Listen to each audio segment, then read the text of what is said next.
మీ relationship లేదా డేటింగ్లో మీ మీద attraction పెరగాలంటే మీ పార్ట్నర్తో కలిసి ఏదైనా థ్రిల్లింగ్ ఇంకా ఎక్సైటింగ్ యాక్టివిటీ చేయండి. ఆ యాక్టివిటీలో భయం అనే ఎలిమెంట్ కొంచెం ఖచ్చితంగా ఉండాలి.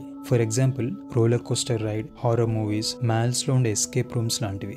ఇలాంటి ఎక్స్పీరియన్సెస్ వాళ్ళలో అడ్రెనలిన్ రష్ని కలిగిస్తాయి, థ్రిల్ ఫీలింగ్ని తీసుకొస్తుంది. ఆ మూమెంట్లో ఆ ఎక్సైట్మెంట్ వాళ్ళకి ఆ యాక్టివిటీ నుండే వచ్చిందని కాన్షియస్గా తెలుసు.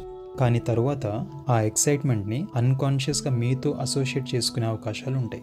అంటే ఆ అడ్రెనలిన్ రష్ మీ ప్రెజెన్స్ వల్ల వచ్చిందని వాళ్ళ బ్రెయిన్ మిస్ అట్రిబ్యూట్ చేసుకుంటుంది. మిమ్మల్ని ఇంకా ఆ ఎక్సైట్మెంట్ని సెపరేట్గా చూడలేకపోవటం వల్ల మీ వల్లే కలిగిందని అది పర్సీవ్ చేస్తుంది. మనం రోలర్ కోస్టర్, ఎస్కేప్ రూమ్స్ అనే ఆబ్జెక్ట్స్తో ఒక ఎమోషనల్ కనెక్షన్ని ఫామ్ చేసుకోలేము. దాని నుండి వచ్చిన ఒక ఫీలింగ్ని మాత్రమే ఒక గుర్తుండిపోయే మెమరీగా స్టోర్ చేసుకుంటాం. సో మీతో కలిసి ఎక్స్పీరియన్స్ చేసిన ఆ ఎక్సైట్మెంట్ ఒక స్ట్రాంగ్ మెమరీగా వాళ్ళ మైండ్లో ఉంటుంది. ఇంకా అప్పుడు ఇప్పుడు మీరే వాళ్ళతో ప్రత్యక్షంగా ఉన్నారు కాబట్టి బ్రెయిన్ ఈ రెండింటిని లింక్ చేసేసుకుంటుంది.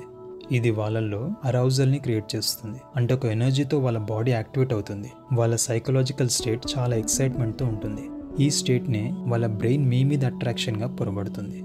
ఈ సైకలాజికల్ ట్రిక్ మీ మధ్య ఆల్రెడీ ఒక కెమిస్ట్రీ లేదా కంపాటిబిలిటీ ఉన్నప్పుడు ఫీలింగ్స్ పెరిగేలా చేసి మీ మధ్య కనెక్షన్ని స్ట్రాంగ్ చేస్తుంది.